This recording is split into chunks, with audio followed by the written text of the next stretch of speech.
Welcome to the Growing Tall Poppies podcast. I'm your host, Dr. Nat Green, and I'm so excited to have you join me as we discuss what it means to navigate your way through post-traumatic growth and not just survive, but to thrive after trauma. Through our podcast, we will explore ways for you to create a life filled with greater purpose, self-awareness, and a deep inner peace. Through integrating the many years of knowledge and professional experience, as well as the wisdom of those who have experienced trauma firsthand, we will combine psychology, accelerated approaches, coaching, and personal experience to assist you to learn, to grow, and to thrive.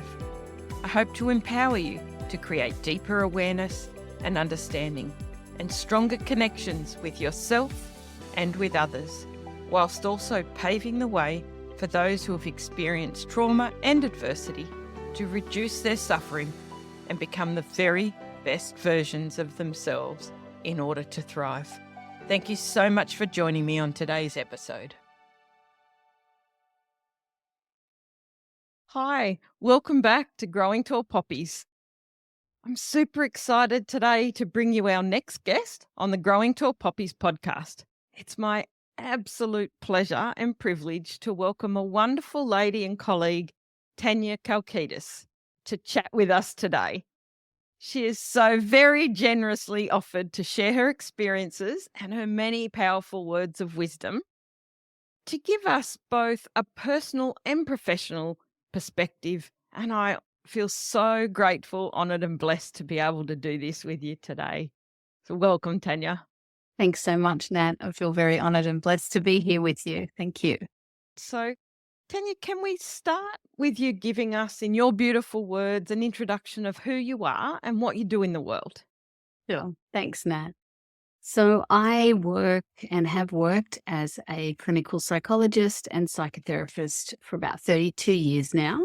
I started off specialising with children and families and fortunately, fortuitously came into a postmaster's masters and specialised with children, adolescents and families. Very soon, quickly, didn't really find my place and set up a private practice very early on in my career. And in the last 20 years, the sort of second half of my career, been much more involved in supervision and training psychologists in psychotherapy. And in the last 5 years or so, been super interested in all the developments in neuroscience and trauma and integrating those really important aspects into our work as therapists. Wow, that's a really exciting and interesting blend, because I know we chatted a little bit before we decided that we'd record the podcast around how you got into this, because I know that many of us think our path is mapped out. We go to uni, we do the stock standard, learn how to do psych treatment, and then we just continue on that path. But for you, it wasn't a straight path. There were lots of twists and turns. So would you like to share that with us as well? I've reflected on this quite a lot, and it's a lovely question, Nat, and thank you for bringing that up, because at the time, I don't know about you, but when I reflect on my state of awareness all through my sort of mid to late 20s, I wasn't very insightful or aware, obviously committed to the learning, but extremely disengaged in my mid 20s, obviously at a very sort of tumultuous time of my life, very unsettled, very unfocused, very unaware more than anything. That just landed in the clinical master's training at La Trobe Uni in the early 90s and very bored. There were some aspects of it that were useful, but very, very bored and disengaged. So only knowing that I wanted to specialise with children and knowing that unfortunately coming out of a 6-year psychology degree didn't really give you any specialisation with children and families. So essentially enrolled in a postmaster's masters, unbeknownst to me, it was psychodynamic in its orientation. And the most obvious thing happened, and that is I became what we would know now as an engaged learner, where I felt that I was activated in the learning, engaged in the learning, interested, because the theory of mind that it proposed was one that made a lot more sense to me because it included the invisible, which is what we now know as the unconscious, and the invisible, not just in the mind, but obviously the invisible in the body. And so learning those techniques and those skills and specializing in those 2 years is what gave me the competence, the understanding to make sense of myself and the work. And then eventually 3 years later, deciding to set up and run a practice on my own, which back then, as you know, there was no Medicare, there was no government rebate, there was absolutely nothing. So it was an absolute dredge for about 5 years of door knocking and freebies, and the days where we would literally have to walk down the street and knock on doors, not metaphorically, like literally. Internet was only what academics did, and there was no internet in the mid-90s. It came later. So everything was very laborious, and obviously I was very poor, but committed to doing this work even back then. So as time has evolved and obviously experience and knowledge, the drive to integrate my deeper understanding of the mind and attachment theory is now blended in with neuroscience and trauma, which has become, I guess, in the last 5 to 10 years, a lot more researched, a lot more known, and very much the missing link as far as what we do in the room with clients. Oh, Tania, I love that so much. What a story. And I can so relate because that's the era that I did my study as well. And, 35 years in the field of psychology for me and 32 for you. Very similar. That I remember doing my uni assignments on a typewriter. I mean, we didn't have computers. I could not afford it. Yeah, that was usually handwriting. And then they said, no, you need to type them, the old typewriter. So, yes, hard for people coming through psychology as psychologists and learning that now, and people going to see psychologists to think that training wasn't always like what we're presented with now, that the neuroscience, we didn't have any of that information. There's so much that's new and newly accepted as being okay to discuss in the room with a psychologist. So, as you know, a lot of the guests that I get on have experienced trauma or adversity at some point in their life. And certainly it often guides us to where we do our best work from our own lived experience as well as the knowledge that we've accumulated. So I'm just wondering if you wouldn't mind, if you could share a little bit how you got into this, lighting that spark for learning based on what's happened in your life, Tania. Thanks, Nat. Another great question. And just reminds me of a post that's just come out on LinkedIn from Psychology Today, where it talks about emotional neglect, which really is the invisible neglect that a lot of more adjusted and functional, personality types experience. And that certainly was the case for me, where there was that lack of attunement and understanding growing up. The profile of people who come into psychology and come into mental health are generally children who felt more in their families, who held that emotional space in their families, and in my case, certainly didn't get that attunement of understanding, of validation. So spent a lot of time cycling in and out of a combination of both external, kind of acting out rebellion, but also internal depression and anxiety as well. But growing up in a very privileged kind of family where you had opportunities, and I was encouraged to educate myself and go to university, but definitely felt alone emotionally. And that's the biggest driver that I think drives a lot of mental health workers and psychologists into the field, that we want to unconsciously, because at the time, we don't really know why we're men. I knew I loved children, but I had no idea. But reflecting, you find out that those unconscious drives are coming essentially because you want to heal those parts of yourself. And when you know that as a therapist, you're in a great position to be able to heal others, because you have that insight, and it's not just an intellectual process of understanding and manualizing and giving treatment. So that's definitely where the drive came from. And of course, in that is varying degrees of difficulty and distress throughout my life in terms of fractured relationships with family members, problems with addiction. And there you have your linking points to be able to have that deep empathy and understanding for emotional isolation and pain. Oh, thank you so much for sharing that from a personal perspective, because certainly I know things are starting to change, thank goodness, in the psychology profession. But we weren't encouraged if we did have some lived experience or something that was guiding us, like your driver was, to give kids a different experience and to be able to heal yourself, but to then enable other children not to experience that feeling of fracturedness. Is that even a word? Being fractured, You can like make it a word. yeah, like you experienced.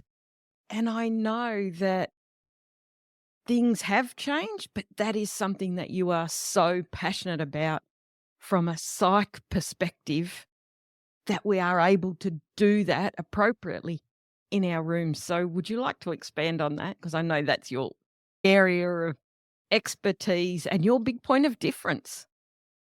Love to expand on that, Nat, because that's where I feel extremely passionate in terms of having the privilege of supervising a lot of psychologists and training a lot of psychologists in the last 15 years.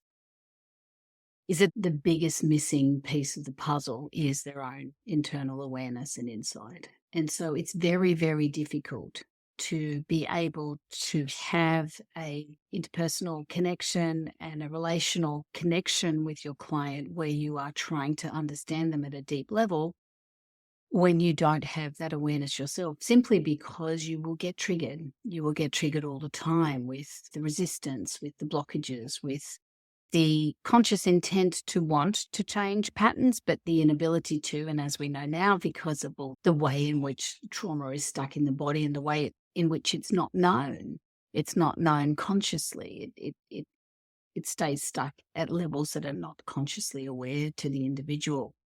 So the first step for psychologists is to reduce the shame and the anxiety around exposing vulnerability, around exposing struggle, exposing issues. And if we start from that baseline, if we could all just start from the same baseline, so we all have issues, we've all struggled, we all have strengths and weaknesses. And if we can accept that, then the platform from which we can learn and spring off from will be a whole lot easier. But the enormous resistance around that for psychologists is what kind of upsets me, but also inspires me the most.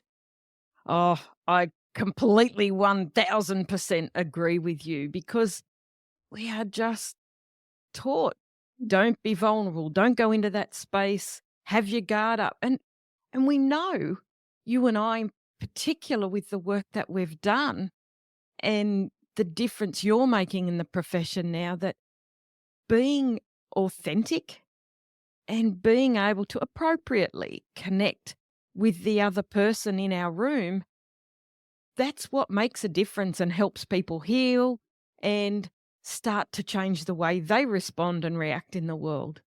It's essential.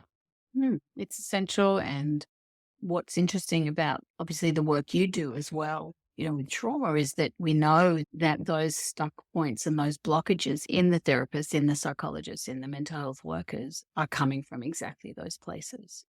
So that's the paradox, you see, that the very thing that you're trying to assist others with, you have not successfully assisted yourself with. So from there comes this enormous anxiety and pressure to create outcomes for clients, to fix clients. We don't create outcomes for anybody. We can't do anything. Right? Absolutely not. Everyone has their own will, their own mind, their own process, their own triggers. We're simply there to help make sense of those so that the individual can have more choice. You see, if I'm not aware of why I'm reacting the way I am, then I will just simply react the way I am. But if I have awareness and I can slow my processes down enough so they're not so automatic and patterned, then all of a sudden, instead of reacting, getting upset, becoming irritated, being frustrated, I can stay calmer, I can regulate myself better, I have more control over my mind, over my capacity to still think. And so, all that firing that would go on in that amygdala and that your body's feeling under threat when you're reacting, whether you're anxious or angry or sad, you're having an emotional reaction. So if we can reduce the time between the stimulus event and the response, then we can start to experience things very differently. And for psychologists in the room, what that would look like is that you are reacting less and more comfortable with the intense distress that the other person is feeling. And particularly when they project it onto you. So it can be very direct. It says, you're not helping me, or I'm feeling this way because I've been coming here for 20 sessions and it's because of you. Like, it can be that direct. Yes, absolutely. So really changing those unconscious patterns that are happening for all of us, but bringing them into the awareness is what you do so beautifully with the psychologists you work with. And I think that's the fascinating thing that I love, and the work that I do with changing those unconscious patterns, repatterning that, and also looking at mopping up our nervous system after we've done all the talk therapy and everything. We bring the awareness in, and then we let go of the trauma that's stuck in our nervous system. And I know that neuroscience is your big area around attachment and neuroscience. So would you like to share a little bit more about that as well, Tania? Absolutely. And I just also want to point out, as you're talking, it triggered another very important point, and that is that as a human being, and as you know, as a human being, that there's no end point. There's no, I'm aware, I'm done, I don't have issues. We're all vulnerable to getting triggered at any moment from each other, from other people. But what I'll do is I'll say that I'm quite comfortable saying if I've made a mistake, or because we don't intend, we're not on the psychopathy spectrum, so we're not intentionally harming or hurting anyone. But if we inevitably do or invariably do, quite prepared to apologize, take responsibility, acknowledge, try and repair, because that is the key to creating that safety in the body. Absolutely. Yeah. While ever we continue to feel unsafe, particularly the majority of listeners here who've experienced trauma, while ever they're feeling unsafe, they're going to be in that survival mode and on guard and not able to create that sense of safety and awareness that they're desiring. That's right. So what that would look like, thinking about the way our work would blend together and be quite similar, is that we're not going to get those cues from the conscious mind. The conscious mind only knows so much, so I can consciously, rationally, cognitively understand that you haven't done anything in particular to upset me or disappoint me, but I feel upset and disappointed towards you. And so then we have to go, okay, so where is this coming from? Well, we know that there'd be two sources of that. One would be what has occurred in the past with other people that has not been fully processed. So it's coming up in the moment. And because you're the one in the moment that's holding that space for them, it will be you. And then the second thing is, as you know, that the implicit memories, which are the memories that occur prior to consciousness, prior to when we can talk, are stuck in the body. So there's actually a whole somatic experience that is occurring, and we can tune into that in the room. We've got the skills now through the trauma understanding that we have to be able to work with the body states as well, because the person is having a fractured experience of that. They've got cognitions going on, they've got, a certain degree of awareness, but the body is having a response that often they can't explain. Yes, that's when it gets very interesting, when you start to help people connect with what's actually occurring in their body and why their heart rate's up, or why they've got a pain in their left arm, or what's going on in their stomach. As we know, a lot of distress gets stuck in the gut. Absolutely. We know so much, thankfully, is being done around gut health now, but it is, I think we're going to be blown away by the things that are still yet to be discovered around our gut health. But we know that we have the three brains, the head, the heart, and the gut. And our gut is our innate wisdom, our inner knowing. That's from the perspective I come from, but it's very much the same as what you're saying, that when you are working with someone in your clinical room or in your coaching room, that it's very much getting them to tune into what's going on, but having the awareness as to why it might be happening. And so for the listeners that are listening to this, who often feel as though, oh my God, don't know where that came from. Oh, I've had this response out of the blue. You've so beautifully articulated the reason as to why that's happening a lot of the time.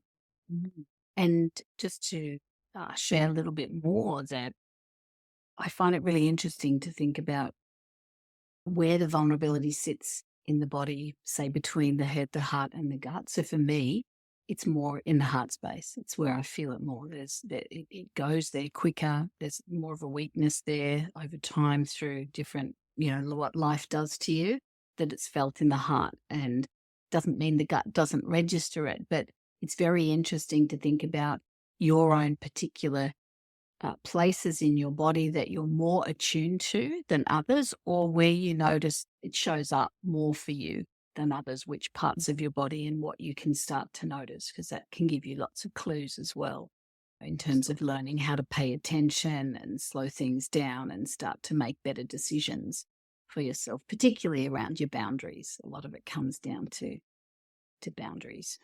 Oh, definitely. And I think, again, as you said, we've got the three brains, the head, the heart, and the gut.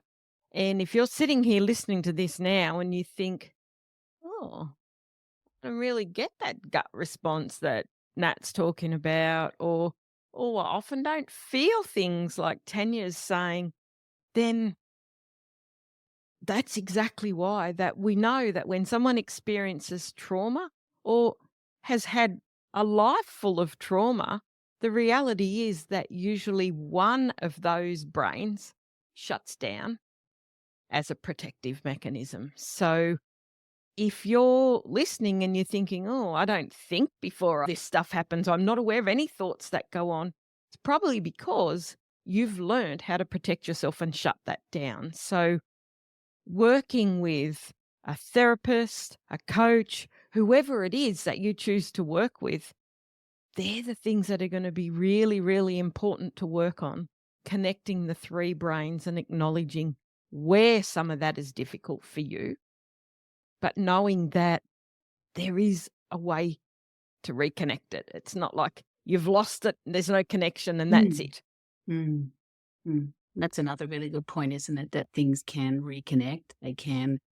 And that's what we know about plasticity now, is that in these books that I was reading came out sort of in the late 2000s, so 2009, that famous Norman Doidge book, The Brain Itself. That's the first book I read back then that really, that's what started me off on the neuroscience pathway, and particularly chapter 9. It was all about the psychotherapeutic connection in terms of what's happening in the brain, that we now know that things aren't stuck and fixed. And so, in a way, what that means is there's hope for everyone. Absolutely. And often it's around just looking for the little, as I call it, little breadcrumbs along the way. So looking at where might there have been a little breadcrumb put there that I didn't quite pick up, that now with the awareness and the insight I've got, that I can go back to and go, that might be one of the keys to how I can start to change my brain. And yes, again, I highly recommend that book. And that was one of the books that changed things for me as well. At that time of our career, it's like, wow, the brain really can be changed. It's not stuck the way we thought it was a lot of the time. Yeah, that's right.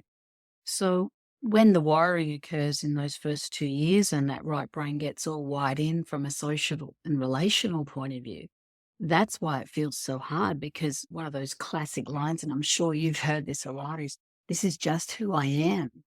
Mm. And I beg to differ. I would say this is just what you've become. This is what you've become based on the way you have internalized your external experiences. And so if that's what you've become based on all these series of events that have occurred in your life, and if those events, and if things start to change externally for you as you make different choices, leave situations, leave relationships, create new connections in your life with different people, then the internal wiring can change, because you can actually repattern those neurons now. And there's some beautiful, I don't know whether they use electron microscopes anymore, but there's incredible footage of neurons actually making new connections in the brain that we're seeing now. And just the actual science of it is very validating. It's science. It's not just wishful thinking. Absolutely. It's actually science. And yeah. And that's one thing that comes up a lot, is that we know that the person we were before our trauma is not who we are now. We can't possibly be exactly the way we were, because things have changed.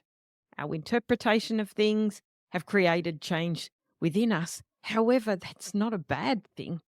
It's about owning who we are, owning our identity, and like you just said, who you've become can be whoever you want it to be.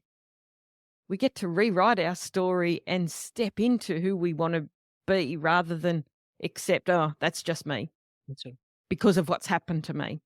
No, absolutely not. We can make that different if we make a choice. Not easy. Of course, it's not easy. I'm not sitting here saying, oh, stuff's happened and, you can just fix it. We know it's not that easy. Absolutely. So tell us a bit more about that, Tania, because I really enjoyed that, and the way you've linked that in, that you can change who you are, who you want to become. So it's very micro as far as what happens in the interpersonal relationship, when we actually find us, what happens in our relationships, how we get triggered, how we communicate, our moods, our reactivity. That's what people would say they're stuck in, that they really struggle to, and they identify themselves as being that person. So the first thing we need to do is help people understand that that person has developed that way. And that includes, when we talk about your own internal narrative and how you actually, the whole narrative that runs through your life as a result of what has occurred externally. And so if we start to break that down, so there's all these, so one of the key moments of where we're heading in therapy is that you need to start to see your parents as two separate individuals, not as your mother and father, even though they are your mother and father, who were flawed, who had their own, oftentimes, not always, but often, their own mental illness or their own significant psychological blind spots. And let's just say, particularly for us, Nat, our parents, post-war or war, and what's happened in, 3-4 generations since, levels of insight, very, very low to zero. So any child who is raised with parents whose emotional intelligence, another thing that we never knew about 25 years ago, EQ, whose EQ is particularly low, there's no understanding of what goes on emotionally. Emotions aren't spoken, they're not understood, they're not validated, there's no communication skills, there's nothing. You have not been taught the basics and the foundations of interpersonal relationships. So I would say to you, sitting here in front of me, that on what basis do you make that claim that this is who you are? Well, this is what you had to do under a difficult set of conditions. And so we have to break through that denial, because we've all, on some level, wanted to see our parents in a positive light. Obviously not all of us, if the abuse was really overt and really destructive from early on, but those projections, those idealizations have to be broken down. It doesn't mean you can't love and support your parents, but you need to see them through a different lens in order to do the healing. And that's one of the keys. Yes, very, very powerful. in creating a change. And I would imagine as you're doing that, that brings up, even just talking about that, people are probably sitting there going, oh, that doesn't feel comfortable. I don't want to think like that about them. They're my parents. I can't do that. And you're definitely not saying, oh, we have to think badly of them. We all do the best we can with what we've got. However, we must acknowledge that there's lots of things that have impacted every one of us to get us where we are now. Exactly. Yeah. Because we know about attachment theory. I mean, this was the 60s and the 70s. We've known this for a long time. The conditions under which what an infant needs in order to develop a secure attachment. And if you write out a list of all those conditions and I get you to cross-check that list against what your parents were doing back then, I can guarantee you there's hardly any ticks in those boxes because they didn't have the skills. And we don't, like you said quite correctly, we don't hate or blame or hold bitterness and frustration. We can make choices as to whether or not we want them in our life, depending on their degree of toxicity. But even that's a challenging thought for a lot of people. They have this rule in their mind that no matter how toxic and inappropriate my parents are, I have to have and maintain a relationship with them. I'm like, I don't agree. Yeah. I think it doesn't actually, I don't agree at all, to be honest. If that's what you want to do, of course, I have absolutely no judgment, but there's no rule anywhere written saying that because this is your mother and your father, you have to maintain a relationship with them, particularly when they continue to bring distress and trauma into your life. So definitely helping people get to the point where they can at least be open to the possibility that they can choose is a huge part of the work. Oh, definitely. And I think as well, also, and you alluded to it earlier, being able to set boundaries. You may choose to still have them in your life or anyone who has had some level of toxicity. However, you can do it with really clear boundaries. So can you share a little bit more around the boundary setting? Because that is essential, particularly for someone who's been through trauma.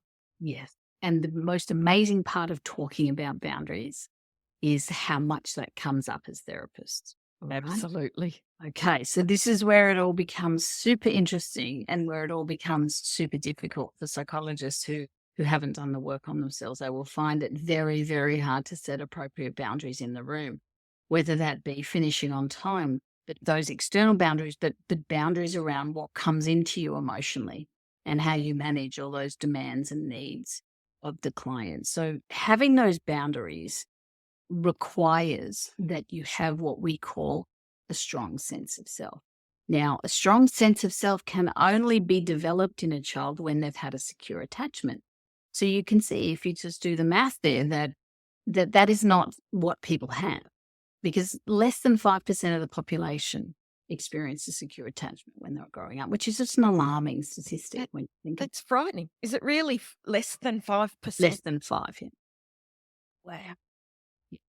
Where you have developed a healthy sense of self, confidence, proper boundary setting, meaning that you are not anxious when you have to say no to someone. You can decline. You can also express when there is difficulty. You can raise issues. You don't have to agree to constantly pacify and avoid conflict. So conflict avoiding and insecurity are insecure and avoidant attachment styles. Now, most people have anxious and insecure and avoidant attachment styles. And if that's what's going on for you, and we're now a therapist in the room for the listeners who are therapists, and I know there are a lot of listeners who aren't, but either way, you have to learn how to have boundaries. And if you don't have strong and effective boundaries in your personal life, you will not have strong and effective boundaries in your professional life. It's really that simple. Absolutely. Yeah. So it's all about insecurity and finding a way to feel more confident with who you are, knowing at any moment that someone is not going to like you. Absolutely. And isn't it interesting that the more we set the boundaries, the more that comes to the fore, doesn't it? Particularly if the people in our lives have not been used to us setting boundaries, and suddenly we start to set them as we do the work on ourselves. It's like, and we know that things always escalate and things get worse before they can start to improve. They won't improve, and then you have to eliminate people from your life. It's one or the other. Exactly. Yeah, I love that. And I love that you talk about this so openly and that you don't accept the status quo and that you've done so much work in this area, Tania. So if we go back to, you shared a little bit about your own background and what led you to finally connecting and becoming an engaged learner because you got it through that lens and you knew that was the right approach for you. So, do you recall any turning point or significant realization that helped you shift, thinking, yes, this is true about me as well, and this is how I can move forward? It's a great question. I wish I had a memory that stood out above any other memory. I guess all I could say is that I don't have a specific memory, but all through my 20s, that was the most tumultuous time of my life, as this sort of dawning and this realization that I actually wasn't okay. And so I started my own therapy. I had 3 different lots of therapy over that decade at different times with different people for different reasons, which is always what's recommended as you grow and develop, that you seek out different types of therapists to meet you where you're at. But the understanding came essentially through my own therapeutic work, where I had to now start to understand. I understood the first stage was understanding things intellectually and academically, as I was always really good at that. But where I wasn't good was actually connecting emotionally and being able to understand what I was storing emotionally and how many defenses I had around being vulnerable. It made it impossible for me to open up and expose weakness and vulnerability. And that's essentially anyone who works with addiction or has addiction or understands addiction. That's the pathway out. Yeah. So it was gradual, but it was essentially pivoting around my own ability to connect with myself and be open to needing help, which I was not able to do for a very long time. Yeah, thank you for sharing that so honestly and vulnerably as well. And again, interesting when we've talked about those 3 brains, and you already talked about that the heart one is your most challenging, that maps it perfectly, that you got it intellectually. Of course you did, because you were in your head. You could intellectualize things, you could make it make sense, but the feeling it, you had to protect your heart because of whatever it was that you'd been through and all the things that came at you. And when you got this realization in your 20s, as you were doing the work and learning and coming into this area of psychology, you went, I got it. So you started to allow that heart space to open up. Would that be right? It took a decade. Yeah. So that only really started into my 30s once I Mm-hmm. ended up getting married and started my own family. That's another stage, an evolutionary stage of dawning of separateness from your birth family, from the family that you're born into, because you start that process of sifting through what you agree with, what you don't agree with, what you align with, what you don't align with. And hopefully you come out the other end and you're aligned. But unfortunately, in my case, I didn't, because there wasn't enough alignment on very significant things, not just, where we decided to live or the hobbies we did, but very significant things. So you don't know where the journey's going to take you and whether you're going to still travel with the same people that you travel with. And you've got to be very, very capable of making difficult decisions in life if you want to grow, because it is definitely more painful, because you will have to let people go. And that's where everyone gets stuck. Yeah, we do see that a lot, don't we? That feeling of I need to stay connected to this person or these people because this is what I have to do, what I should do, or this is that part of my life that I'm not ready to let go of yet.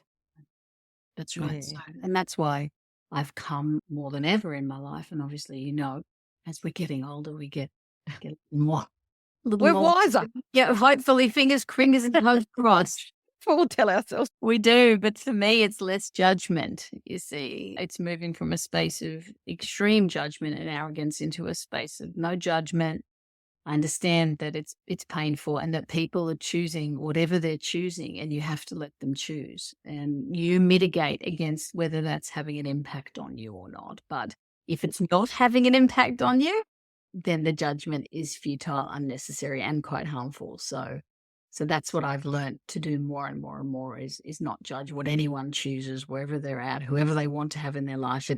And for clients, and this is what I say to all the psychologists that come in for training and coaching, what that client does when they leave the room has absolutely no impact on you. So can you make it matter less? Because what you're doing is you are unfortunately linking your worth and your self-esteem and competence as a psychologist to their behavior.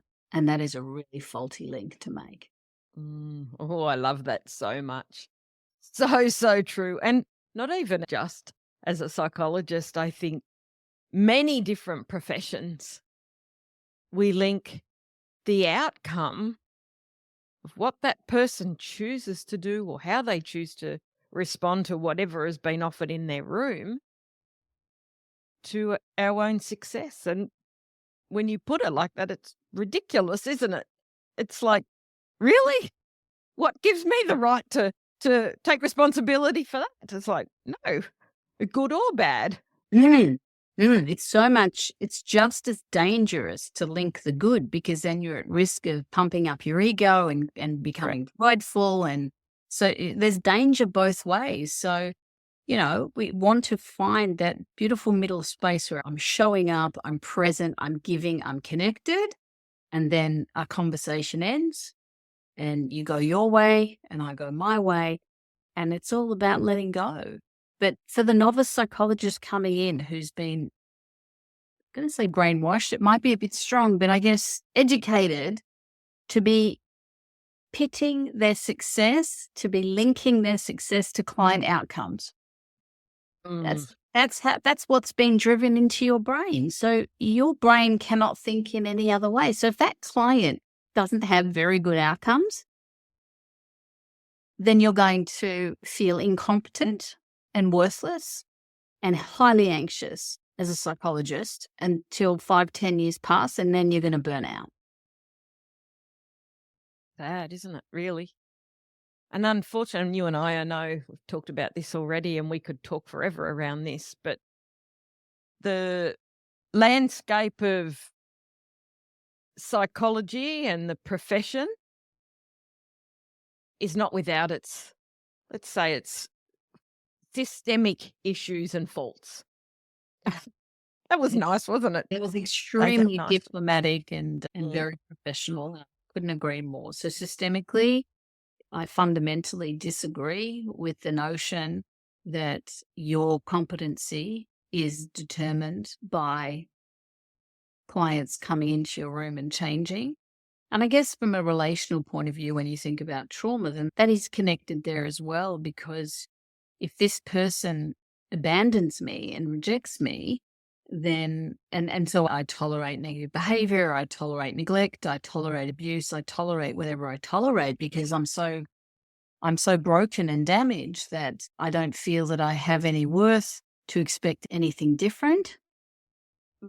And that's why I tolerate. So if we help people to feel their worth, to connect with what's inside them that is worthy to be loved, and that they don't define themselves according to what happened to them when they were a child, then all of a sudden I can let go and I can leave and I can choose someone who is going to treat me well and isn't as toxic.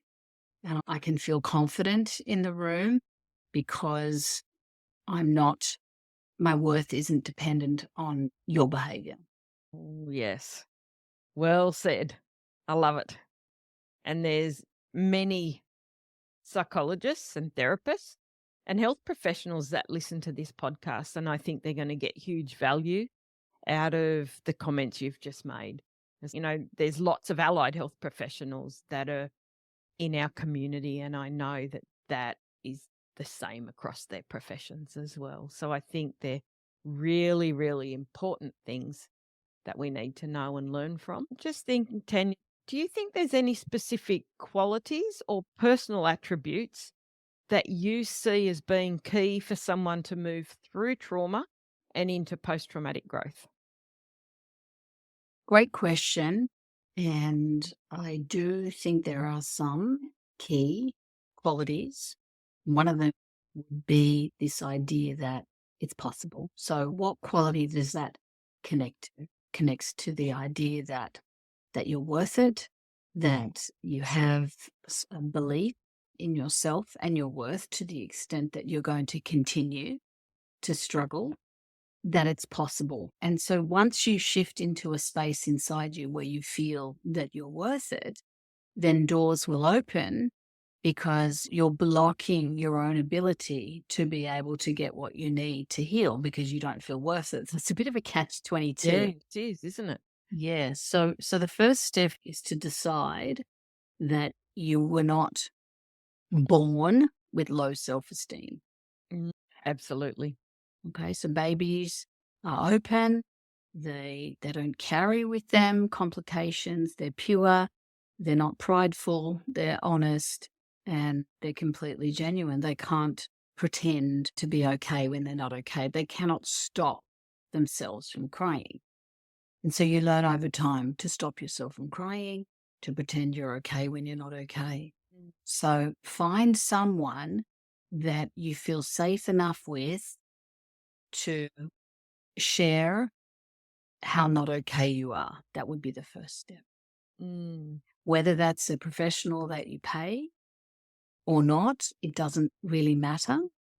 But somebody who doesn't have an investment in your behavior, in what you choose to do, because it's when you feel that pressure, like if someone's pushing you to leave or pushing you to stay or getting upset when you don't come for dinner, then that's not a free space. So if there's someone in your life who can hold that space for you, often it does have to be someone that you pay because of the complicated way in which we relate to everyone. But if you have what I'd call a real friend, which, as you know, is very hard to find, but if you have one, then just practice, rather than giving all the time, just practice sharing a little bit of your struggle.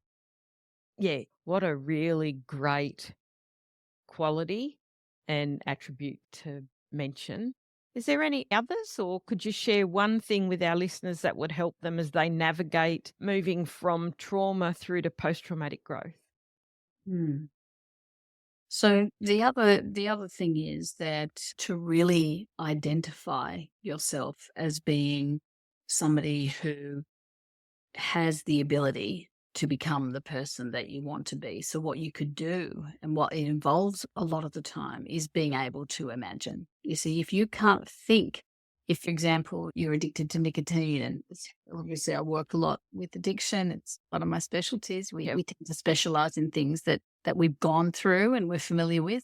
But if you can't visualize yourself, for example, not smoking, then we're kind of not really ready to start the process of not smoking. So being able to imagine yourself, in a different situation, making different choices, which connects back to believing it's possible, but using the power of imagination in the mind can be really liberating. They say that everything that's created in your life was first a thought. I'm going to quote you on that one. I do love that. Oh, everything created in your mind was first a thought. Yes. Well, everything created in your life, your external life, was before it became manifested. The house you live in, the people in your life, the hairstyle, the clothes you're wearing. First, before it became that, it was a thought. So at a mind level, if you are stuck or feeling restricted in terms of what you can achieve, the first step is to use your imagination and just allow yourself to imagine it. And even if that means pretending, because imagination is pretending, and everything that's created was an idea in someone's mind. I'm going to design the microphone like this. It's going to have this shape. It's going to be this color. It's going to have these pictures. So everything's first a thought. So that's what they call mind the builder. So the mind has a thought, and then you work towards creating it external to yourself. And that's what we call our external life. So all you creative people out there who have strong ability to visualize and imagine, I'm sure a lot of you do because you're sensitive, you're not listening to this podcast just by happenstance. You want to grow and learn and develop. So you use your imagination to visualize something that you want that you can't imagine that you can have. Use your imagination and just see what happens when you do that.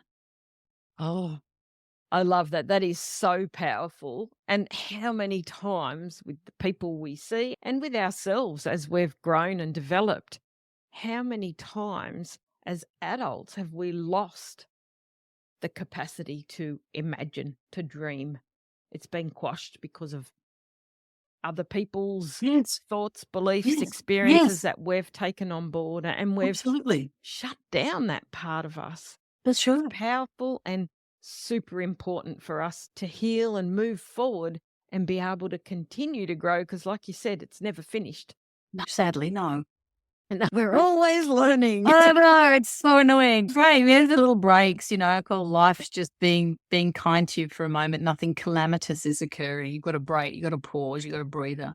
But for a therapist in a room, for those of you who are therapists, what does that look like? Can you imagine your client is stuck, distressed? They've been like this for 10 sessions. And can you visualize yourself being really calm? You see? It's like, oh, what do I do? And I don't know what to do. And they're so stuck and they're so anxious and I don't think I'm helping them. Well, the first thing you need to do is regulate your own nervous system in the room. So can you just imagine that you can sit in that space of extreme discomfort and distress, because that's the space they're in, and stay calm? Can you imagine doing it? Can you imagine just being calm? So that's our first step, because you're so anxious.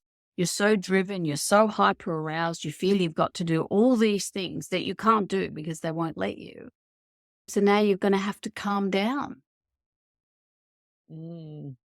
Very powerful and essential because they will regulate their nervous systems from our nervous system. So it's our responsibility to be able to regulate ourselves. That is so important.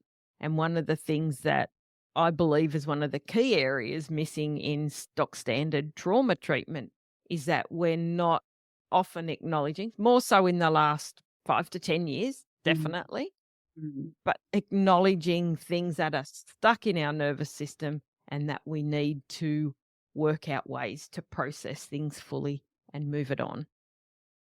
And regulating our own nervous system is essential. Yeah. So that's good. So, Tania, I'm just wondering, where are you now as a result of the trauma, the adversity you've had, and all the great work you've done? And what are your visions for the future for you?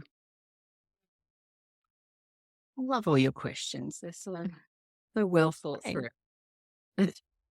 So where I'm at now is I'm sort of in a new phase of my life, exposing myself to the online world for the first time and really drawing on everything we've been talking about in terms of doing a lot to help regulate my nervous system, to help keep myself open while struggling with a whole bunch of things that feel extremely just not good at because I haven't learned. So exposing yourself to new learning at any time in your life really draws on your ability to embody these truths for yourself. So that's what I feel like I'm doing as I've into the online training world just very recently in the last 6 months.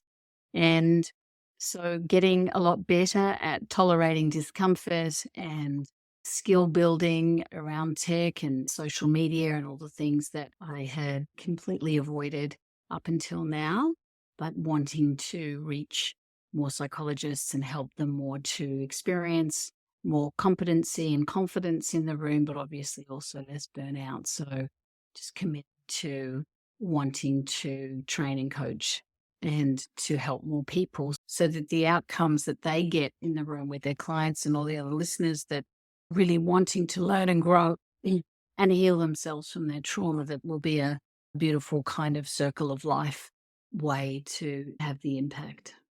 Oh, so fabulous and honestly so needed. Hearing you speak today with that ability to articulate what has happened to you, what is needed in our profession, and to have a way to help new and more advanced psychologists show up differently in a room so they can continue to make a bigger difference and have a ripple effect is so powerful.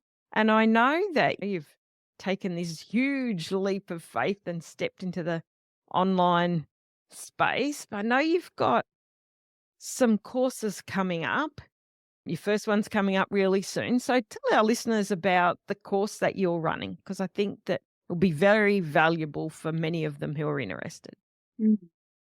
So my target audience is psychologists, and will be extending to mental health professionals who work with people and helping them understand how to regulate their own nervous systems, but also to not absorb what I call projections. So these are the invisible energy transfers that occur between two people. And as you and I know, Nat, everyone is struggling with their own lives and everything that's going on, and everyone has to some degree reactivity in their mind-body system, and we all get triggered. So I specifically help psychologists, taking them through a 4-week course that I've just developed.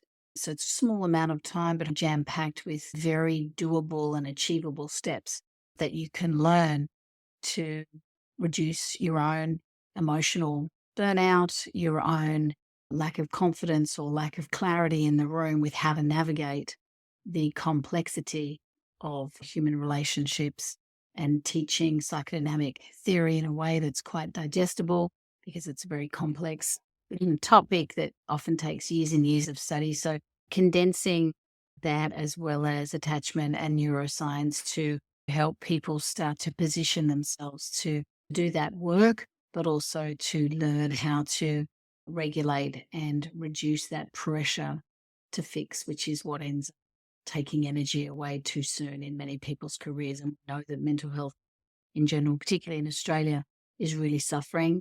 And so we need input to help the helpers help in better ways and help for longer. Oh, so great to hear you say that, because we know that people are leaving health professions in droves and something has to change. So if you working with many, many therapists to change this and help them stay in the profession for longer, or get out and make that choice that it's time for them to leave it because it's toxic for them, will help the right people stay in the profession, or the people that no longer want to do it find something else and another way to help the people that they're ready to work with. So could you just share with us, Tania, where people can find you? And I will put everything in the show notes so everyone can click on the links and check out what you've got offering on your page. Where will we find you?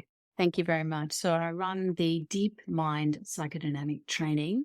There's a Facebook page called Deep Mind Psychodynamic Training, and Facebook under Tania Kalkidis, and also have an Instagram account, Tania Kalkidis, and I'm on LinkedIn as well. So they're the 3 social media sites that I have information. And there was also got a new website, Deep Mind Psychodynamic Training, that you can get a better understanding of the course and the structure and the cost. And there's a free attachment quiz on that where you can do to find out what attachment style shows up for you in the room, which is a great starting point to understand where you need to focus your attention and make some shifts. So if you get on the website, you can do that quiz and get that data straight away. And you can directly email me if you'd like to discuss joining the course. The February one for the first time is being run next week, and then doors will open again for the next launch at the end of April. Excellent. Thank you so much. I'm going to take your online quiz. I'm going over to do that after we've finished today. Very interested to see. Hope I might fall in that 5%, but I might be a bit delusional there too. You want only A's. I'll give you the cheat. I'll give you the cheat notes. Just tick A's for everything and you'll be 10 out of 10 secure. Or a psychopath, one or the other. Yeah. You're allowed to make 2 mistakes. If you get 8 out of 10, that's called good enough and you'll still be secure. So that's a tip for you, Nat, just for you. It's just for me. Thank you. Just for And you. thank you again for coming on today. It's been so wonderful to chat. I've loved having you on, and I know you will have provided so much food for thought and value to our listeners. So thank you, Tania. Appreciate very much having me and really looking forward to watching Growing Tall Poppies grow even taller. Thank you. Bye for now. Bye-bye. Thank you for joining me in this episode of Growing Tall Poppies. It is my deepest hope that today's episode may have inspired and empowered you to step fully into your post-traumatic growth so that you can have absolute clarity around who you are, what matters the most to you, and to assist you to release your negative emotions and regulate your nervous system so you can fully thrive.